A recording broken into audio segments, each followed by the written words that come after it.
ಆಗ್ತಾ ಇದೆ.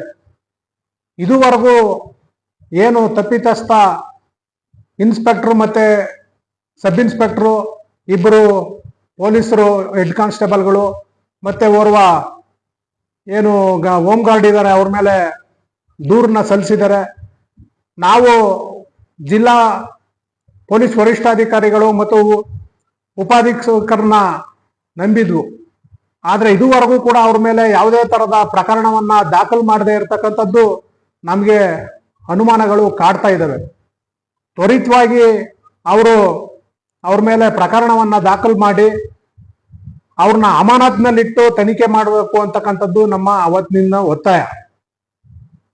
ಏನು ಅವರು ಈಗಾಗಲೇ ಗಾಯಾಳುಗಳು ತುಂಬಾ ಜೀವ ಬೆದರಿಕೆಯಿಂದ ಅವರ ಕುಟುಂಬಸ್ಥರು ಜೀವನ ನಡೆಸ್ತಕ್ಕಂಥ ಒಂದು ಪರಿಸ್ಥಿತಿ ನಿರ್ಮಾಣ ಆಗಿದೆ.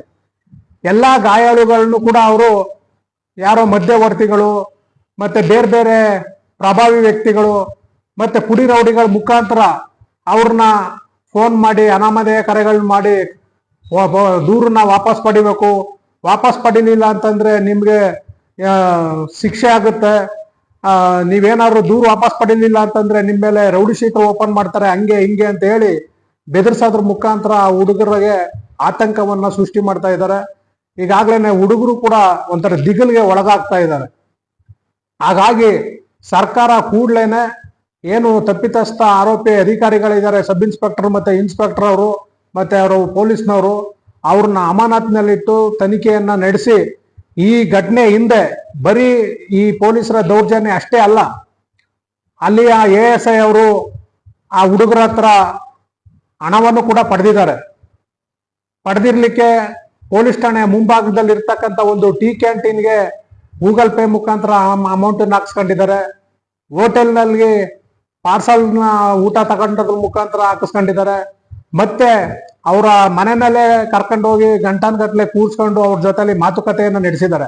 ಮಾತುಕತೆನಲ್ಲಿ ಏನೆಲ್ಲ ಚರ್ಚೆ ಆಗಿದೆ, ಏನು ಅವ್ರ ಮನೆಗೆ ಕರ್ಕೊಂಡೋಗಿ ಮಾತಾಡೋ ಅಂಥದ್ದೇನು, ಇಲ್ಲಿ ಒಂದು ವ್ಯಾಪಕವಾದಂಥ ಭ್ರಷ್ಟಾಚಾರ ಕಂಡು ಬರ್ತಾ ಇದೆ.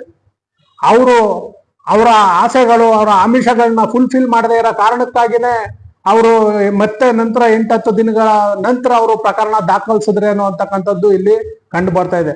ನಾನು ಯಾಕೆ ಈ ಪಾಯಿಂಟ್ ಅನ್ನ ಹೇಳ್ತಾ ಇದ್ದೀನಿ ಅಂತಂದ್ರೆ, ನಮ್ಮ ಕೆಲವು ಸಹೋದರರುಗಳು ಅವರು ದಕ್ಷ ಅಧಿಕಾರಿ, ಪ್ರಾಮಾಣಿಕ ಅಧಿಕಾರಿ, ಅವ್ರು ಬಂದ ಮೇಲೆ ಕಾನೂನು ಸುವ್ಯವಸ್ಥೆಯನ್ನ ತುಂಬಾ ಚೆನ್ನಾಗಿಟ್ಟಿದ್ದಾರೆ, ಫುಟ್ಪಾತ್ ವ್ಯಾಪಾರಸ್ಥರಿಗೆ ಅವ್ರಿಗೆ ಅನುಕೂಲ ಆಗಿದೆ ಅಂತಕ್ಕಂಥ ಮಾತುಗಳನ್ನ ಹೇಳ್ತಾ ಇದ್ದಾರೆ. ನಾನು ಸುಮಾರು ಒಂದು 25 ವರ್ಷಗಳ ಕಾಲದಿಂದ ಈ ಸಾಮಾಜಿಕ ಕಾರ್ಯಕರ್ತನಾಗಿ ಈ ತಾಲೂಕಿನಲ್ಲಿ ಸೇವೆಯನ್ನ ಮಾಡ್ಕೊಂಡು ಬರ್ತಾ ಇದ್ದೀನಿ. ಇಷ್ಟೊಂದು ಈ ತರದ ಮನಸ್ಥಿತಿ ಇರ್ತಕ್ಕಂಥ ಸಬ್ ಇನ್ಸ್ಪೆಕ್ಟರ್ನಾಗ್ಲಿ ನಾವು ಯಾವ ಸಂದರ್ಭದಲ್ಲೂ ಕೂಡ ನಾವು ನೋಡಿರ್ಲಿಲ್ಲ. ಹಲವಾರು ಪ್ರಭಾವಿತವಾಗಿ ಕೆಲಸ ಮಾಡ್ತಕ್ಕಂಥ ಇನ್ಸ್ಪೆಕ್ಟರ್ಗಳನ್ನ ನಾವು ನೋಡಿದ್ದೀವಿ. ಅವರು ದಕ್ಷತೆ ಮತ್ತು ಪ್ರಾಮಾಣಿಕತೆಯ ಅಧಿಕಾರಿ ಆಗಿದ್ರೆ ಅವ್ರದನ್ನ ಹೇಳ್ಬೇಕಾಗಿರ್ತಕ್ಕಂಥದ್ದು ಯಾವುದೋ ಒಂದು ಇವ್ರನ್ನ 4 ಅಂಗಡಿ ಎತ್ಸೋದು 4 ಅಂಗಡಿ ಹಾಕ್ಸೋದು ಇದ್ರಲ್ಲ. ಕಳೆದ 2 ವರ್ಷಗಳ ಹಿಂದೆ ಏನು ಸಬ್ ಇನ್ಸ್ಪೆಕ್ಟರ್ಗಳು ಬೇರೆ ಬೇರೆ ಇನ್ಸ್ಪೆಕ್ಟರ್ಗಳು ಕೆಲಸ ಮಾಡಿರ್ತಾರೆ, ಅವ್ರ ಅವಧಿನಲ್ಲಿ ಏನು ಪ್ರಕರಣಗಳು ದಾಖಲು ಮಾಡಿದ್ದಾರೆ ಅಕ್ರಮ ಚಟುವಟಿಕೆಗಳಿಗೆ, ಇವರು 2 ವರ್ಷದ ಅವಧಿ ಬಂದ ಅಂತ 2 ವರ್ಷಗಳ ಅವಧಿನಲ್ಲಿ ಏನೆಲ್ಲ ಪ್ರಕರಣಗಳನ್ನು ದಾಖಲು ಮಾಡಿರ್ತವೆ, ಇವು ಅವರ ಪ್ರಾಮಾಣಿಕತೆ ಮತ್ತು ದಕ್ಷತೆಯನ್ನ ಬಿಂಬಿಸ್ತಕ್ಕಂಥದ್ದು. T Narasipura taluk police station ವ್ಯಾಪ್ತಿನಲ್ಲಿ ವ್ಯಾಪಕವಾಗಿ ಅಕ್ರಮ ಮರಳು ಗಣಿಗಾರಿಕೆ ನಡೀತಾ ಇದೆ. ಕಳೆದ 2 ವರ್ಷಗಳ ಹಿಂದೆ ಎಷ್ಟು ಅಕ್ರಮ ಮರಳು ಗಣಿಗಾರಿಕೆ ಪ್ರಕರಣಗಳು ಬೇರೆ ಇನ್ಸ್ಪೆಕ್ಟರ್ಗಳಿದ್ದಾಗ ದಾಖಲಾಗಿದ್ದಾವೆ, ಇವರು 2 ವರ್ಷ ಆದ ನಂತರ ಬಂದ ಮೇಲೆ ಎಷ್ಟು ಅಕ್ರಮ ಮರಳು ಗಣಿಗಾರಿಕೆ ಪ್ರಕರಣಗಳನ್ನ ದಾಖಲು ಮಾಡಿದ್ದಾರೆ. ಮತ್ತೆ ಇವತ್ತು ಠಾಣಾ ವ್ಯಾಪ್ತಿನಲ್ಲಿ ಪ್ರತಿ ಹಳ್ಳಿಗಳಲ್ಲೂ ಕೂಡ ಅಕ್ರಮ ಮದ್ಯ ನಡೀತಾ ಇದೆ. ಯಾವ ಹಳ್ಳಿಗಳಲ್ಲಿ ಇವ್ರು ಬಂದ ನಂತರ ಪ್ರಕರಣಗಳನ್ನ ಅಕ್ರಮ ಮದ್ಯನ ತಡೆಗಟ್ಟೋದಕ್ಕೆ ಪ್ರಕರಣಗಳನ್ನ ದಾಖಲು ಮಾಡಿದ್ದಾರೆ. ಈ ಹಿಂದೆ 2 ವರ್ಷದ ಹಿಂದೆ ಇದ್ದಂತ ಇನ್ಸ್ಪೆಕ್ಟರ್ಗಳು ಎಷ್ಟು ಪ್ರಕರಣಗಳನ್ನು ದಾಖಲು ಮಾಡಿದ್ದಾರೆ. ಮತ್ತೆ ಇಸ್ಪೇಟು ಇಡೀ ತಾಲೂಕ್ನ ಎಲ್ಲ ಕಡೆ ಟೌನ್ ಒಳಗೊಂಡಂತೆ ನಮ್ಮ ಟೌನ್ ನಲ್ಲೇ ರಿಕ್ರಿಯೇಷನ್ ಕ್ಲಬ್ನ ಹೆಸರಿನಲ್ಲಿ ಅಕ್ರಮ ಟೌನ್ ಒಳಗಡೆನೆ ನಡೀತಾ ಇದೆ. ಅದಲ್ದೇನೆ ಹಳ್ಳಿಗಳಲ್ಲೂ ಕೂಡ ಇವತ್ತು ಇಸ್ಪೀಟ್ ಅಡ್ಡೆಗಳು ಜಾಸ್ತಿ ಆಗಿದ್ದಾವೆ. ಈ ಹಿಂದೆ ಇದ್ದಂತ ಇನ್ಸ್ಪೆಕ್ಟರ್ಗಳು ಎಷ್ಟು ಅಕ್ರಮ ಇಸ್ಪೀಟ್ ಅಡ್ಡಗಳನ್ನ ರೈಡ್ ಮಾಡಿದ್ದಾರೆ, ಇವ್ರು ಎಷ್ಟೊಂದು ರೈಡ್ ಮಾಡಿದ್ದಾರೆ. ಇವು ಅವರ ಇದನ್ನ ದಕ್ಷತೆಯನ್ನ ಪ್ರಾಮಾಣಿಕತೆಯನ್ನ ಬಿಂಬಿಸ್ತಕ್ಕಂಥದ್ದು. ನಾನ್ ಕೇಳದಂಗೆ ಒಂದೇ ಒಂದು ಪ್ರಕರಣನೂ ಕೂಡ ಇವ್ರು ಬಂದಂತ 2 ವರ್ಷದ ಅವಧಿನಲ್ಲಿ ಇವರಾಗ್ಲಿ ದೂರ್ಶೆಟ್ರಾಗ್ಲಿ ಮಾಡಿರ್ತಕ್ಕಂಥದ್ದನ್ನ ನಾವೆಲ್ಲೂ ನೋಡಿಲ್ಲ. ಮತ್ತೆ ಇನ್ನು ಫುಟ್ಪಾತ್ ವ್ಯಾಪಾರಸ್ಥರ ವಿಚಾರವಾಗಿ ನಮ್ಮ ಸಹೋದರರು ತುಂಬಾ ಪುಂಖಾನುಪುಂಖವಾಗಿ ನಮ್ಮ ಸಬ್ ಇನ್ಸ್ಪೆಕ್ಟರ್ಗಳನ್ನ ಹೊಗಳ್ಕೊಂಡು ಮಾತಾಡ್ತಾ ಇದ್ದಾರೆ. ಈ ಹಿಂದೆ 2018ರ ಸಂದರ್ಭದಲ್ಲಿ ರವಿಶಂಕರ್ ಅಂತ ಇದ್ದಾಗ ಇನ್ಸ್ಪೆಕ್ಟರ್ ಸಬ್ ಇನ್ಸ್ಪೆಕ್ಟರ್ ಇದ್ದಂತ ಸಂದರ್ಭದಲ್ಲಿ ಮೂರ್ತಿ ಅವರು ಇಲ್ಲಿಂದ ಹೋಗೋ ತನಕನೂ ಕೂಡ ಒಂದೇ ಒಂದು ಫುಟ್ಪಾತ್ ವ್ಯಾಪಾರಸ್ಥರಿಗೂ ಕೂಡ ಅವಕಾಶ ಇರಲಿಲ್ಲ. ಮುಕ್ತವಾಗಿ ರಸ್ತೆ ಇತ್ತು. ಹೆಂಗೋ ಆಗ ಬದಲಿ ವ್ಯವಸ್ಥೆಯನ್ನ ಮಾಡ್ಕೊಂಡ್ರು ಫುಟ್ಪಾತ್ ವ್ಯಾಪಾರಸ್ಥರುಗಳು. ಅವ್ರು ಹೋದ ನಂತರ ಈಗ 10 ವರ್ಷದ ನಂತರ ಮತ್ತೆ ಕೆಲವರು ಅಲ್ಲಲ್ಲಿ ಹಾಕೊಂಡು ಮಾಡ್ತಾ ಇದ್ರು. ಪಾಪ ಫುಟ್ಪಾತ್ ವ್ಯಾಪಾರಸ್ಥರಿಗೆ ತೊಂದರೆ ಕೊಡ್ಬೇಕು ಅನ್ನೋದು ನಮ್ಮ ಉದ್ದೇಶ ಅಲ್ಲ. ಅವರು ಪಾಪ ಅದ್ರಲ್ಲಿ ಅವತ್ತು ದುಡಿದು ಅವತ್ತೇನೆ ಸಂಪಾದನೆ ಮಾಡ್ಕೊಂಡು ಅವತ್ತೊಂದು ಜೀವನವನ್ನ ಸಾಗಿಸ್ತಕ್ಕಂಥವ್ರು ಫುಟ್ಪಾತ್ ವ್ಯಾಪಾರಸ್ಥರುಗಳು. ಅಂತ ಒಂದು ಏನೋ ಸಣ್ಣ ಪುಟ್ಟ ವ್ಯಾಪಾರ ಮಾಡ್ಕೊಂಡು ಜೀವನ ಮಾಡ್ತಿರೋ ಅಂತವ್ರನ್ನ ಏಕೆ ಇದ್ದಕ್ಕಿದ್ದಂಗೆನೆ ಫುಟ್ಪಾತ್ ವ್ಯಾಪಾರಸ್ಥರನ್ನ ಇವ್ರು ಬಂದು ತಗಿಸ್ಬಿಟ್ಟು ಏನ್ ಇಡೀ ನರಸೀಪುರದ ಎಲ್ಲ ಫುಟ್ಪಾತ್ ವ್ಯಾಪಾರಗಳನ್ನೆಲ್ಲ ತೆರವು ಮಾಡಿಸ್ತೆ, ಅಕ್ರಮವಾಗಿ ಪೆಟ್ಟಿಗೆ ಅಂಗಡಿಗಳನ್ನ ಹಾಕೊಂಡಿರೋರ್ನೆಲ್ಲರೂ ತಗಿಸಿಸ್ತೆ ಅಂತೇಳಿ ಇವರು ಒಂದು ತಮಗ್ ತಾವೇ ಪ್ರೌಢಿಮೆಯನ್ನು ಮೆಚ್ಕೊಳ್ತಾ ಇದ್ರು.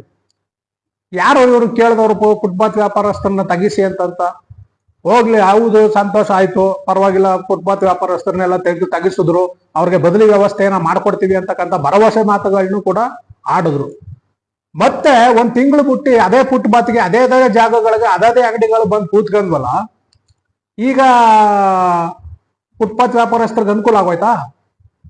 ಹಂಗಾದ್ರೆ ಅದ್ರ ಉದ್ದೇಶ ಏನು? ಯಾಕೆ ತಗಿಸಿದ್ರು? ಯಾಕೆ ಮತ್ತೆ ಹಾಕ್ಸಿದ್ರು? ಇದು ನಾವು ಮಾಡ್ತಾ ಇರೋಂತ ಆರೋಪ ಅಲ್ಲ. ಇವತ್ತು ಸಾರ್ವಜನಿಕರುಗಳು ಎಲ್ಲೋ ಅವ್ರಿಗೆ ಫಿಕ್ಸ್ ಆಗಿರ್ಲಿಲ್ವೇನೋ, ಈಗ ಫಿಕ್ಸ್ ಆದ ನಂತರ ಮತ್ತೆ ಅಲ್ಲಲ್ಲಿಗಳಿಗೆ ಅವಕಾಶ ಮಾಡಿಕೊಟ್ರು. 1 ಅಡಿನಾದ್ರೂ ಹಿಂದಕ್ಕೆ ಹೋಗಿದ್ರ, ಅಥವಾ 1 ಅಡಿನಾರು ಆ ಕಡೆ ಈ ಕಡೆಗೆ ಸಾರ್ವಜನಿಕರಿಗೆ ಅನುಕೂಲ ಆಗ್ಲಿ ಅನ್ನೋ ಕಾರಣಕ್ಕಾಗಿ ಬದಲಾಗಿದ್ರೆ ಇರ್ಬೋದು, ಪರವಾಗಿಲ್ಲ ಅಂತ ಅನ್ಕೋಬಹುದಪ್ಪ. 1 ಅಂಗಡಿ ಇರೋ ಜಾಗಕ್ಕೆ 2 ಅಂಗಡಿ ಆಗಿದಾವೆ ಇವತ್ತು. ಉದಾಹರಣೆಗೆ ನಮ್ಮ ಏನು ಸರ್ಕಾರಿ ಪ್ರಾಥಮಿಕ ಶಾಲೆ, ಬಾಲಕಿಯರ ಪ್ರಾಥಮಿಕ ಶಾಲೆ ಎದುರುಗಡೆ ಒಂದು ಪೆಟ್ಟಿಗೆ ಅಂಗಡಿ ಇತ್ತು. ಅದು ಮೊದಲು ಸ್ವಲ್ಪ ಚಿಕ್ಕದಾಗೆ ಇತ್ತು, ಒಂದೇ ಒಂದು ಪೆಟ್ಟಿಗೆ ಅಂಗಡಿ ಇತ್ತು. ಪಾಪ ಅವನು ಏನೋ ಸುಮಾರು 16 ವರ್ಷಗಳ ಕಾಲದಿಂದ ಪೆಟ್ಟಿಗೆ ಅಂಗಡಿ ಇಟ್ಕೊಂಡು ಅದನ್ನೇ ಆಶ್ರಯಿಸ್ಕೊಂಡು ಜೀವನ ಮಾಡ್ಕೊಂಡು ಹೋಯ್ತಾ ಇದ್ರು. ಅದನ್ನ ಒಡೆದಾಕಿದ್ರು. ಈಗ ಅವನು 2 ಅಂಗಡಿ ಕಟ್ತ, ಒಡೆದಾಕ್ದದು ಲಾಸು. ಈಗ ಮತ್ತೆ ಹಾಕ್ಸ್ಕೊಂಡದಕ್ಕೂ ದುಡ್ಡು ಖರ್ಚು ಮಾಡಿ ಅದು ಲಾಸು. ಮತ್ತೆ ನಮ್ಮ ಕ್ಯಾಸೆಟ್ ಅಂಗಡಿ ಮಾದೇಶ್ ಅವರು ಪಾಪ ಅವ್ರದ್ದು ಅಂಗಡಿ ಮಳಿಗೆನ ತೆಗೆದ್ಬಿಟ್ಟು ಹೊಸದಾಗಿ ಮಳಿಗೆ ಕಟ್ಟಿ ಎಲ್ರಿಗೂ ಕೊಡ್ತೀವಿ ಅಂತಂದ್ರು. ಅವರು ಏನೋ ಕಾನೂನು ಸುವ್ಯವಸ್ಥೆ ಇದಾಗ್ಲಿ, ನಮ್ಮಿಂದ ತೊಂದರೆ ಆಗ್ಬಾರ್ದು ಅಂತಕ್ಕಂಥ ಉದಾರತೆಯಿಂದ ಅವರು ಅಂಗಡಿಯನ್ನ ಬಿಟ್ಕೊಟ್ರು, ಅಂಗಡಿಯನ್ನ ಒಡೆದ್ರು. ಈಗ ಮತ್ತೆ ಅದೇ ಜಾಗದಲ್ಲಿ ಬದಲಿ ಅಂಗಡಿಯನ್ನ ಅವ್ರ ಜೊತೆಗೆ ಇನ್ನೂ 4-5 ಜನ ಎಕ್ಸ್ಟ್ರಾ ಕೂಡ ಕಟ್ಕೊಂಡಿದ್ದಾರೆ. ಇದರಿಂದ ತೊಂದರೆ ಆಗ್ತಾ ಇಲ್ವಾ? ನಾನು ಇಲ್ಲಿ ಫುಟ್ಪಾತ್ ವ್ಯಾಪಾರಸ್ಥರಿಗೆ ತೊಂದರೆ ಕೊಡಬೇಕು ಅಂತಕ್ಕಂಥ ದೃಷ್ಟಿಯಿಂದ ಹೇಳ್ತಾ ಇರೋಂಥದ್ದಲ್ಲ ಇದು. ಎಷ್ಟು ಆ ಸಂದರ್ಭದಲ್ಲಿ ಆಮೇಲೆ ಫುಟ್ಪಾತ್ ವ್ಯಾಪಾರಸ್ಥರನ್ನ ಎತ್ಕಟ್ಟಂತದ್ದು ತಮ್ಮ ಸ್ವಾರ್ಥಕ್ಕಾಗಿ ಬಡ ಜನರನ್ನ ದುರುಪಯೋಗ ಪಡಿಸ್ಕೊಳ್ತಕ್ಕಂಥದ್ದನ್ನ ಬಿಡ್ಬೇಕು. ಅವರು ದಕ್ಷತೆಯಿಂದ ಪ್ರಾಮಾಣಿಕತೆಯಿಂದ ಕೆಲಸ ಮಾಡಿದ್ರೆ ನಾವು ಇವತ್ತು ಕೂಡ ಅವ್ರನ್ನ ತರ್ತೀವಿ, ಅವ್ರನ್ನ ಬೆಂಬಲಿಸ್ತೀವಿ. ಆಮೇಲೆ ನಮ್ಗೆ ಯಾವುದೇ ಅಧಿಕಾರಿಗಳ ಮೇಲಾಗ್ಲಿ, ಇನ್ಸ್ಪೆಕ್ಟರ್ ಮೇಲಾಗ್ಲಿ, ಸಬ್ ಇನ್ಸ್ಪೆಕ್ಟರ್ ಮೇಲ್ಗಳಾಗ್ಲಿ ಯಾವುದೇ ವೈಯಕ್ತಿಕ ದ್ವೇಷ ಇಲ್ಲ. ಕೆಲವರುಗಳು ಅವರ ಮೇಲಿನ ವೈಯಕ್ತಿಕ ದ್ವೇಷದ ಕಾರಣಕ್ಕೋಸ್ಕರ ಅವ್ರು ಹೇಳೋದನ್ನ ಕೆಲಸ ಸ್ಪಂದಿಸ್ಲಿಲ್ಲ. ಇದು ನಮ್ಗೆ ಇಲ್ವೇ ಇಲ್ಲ.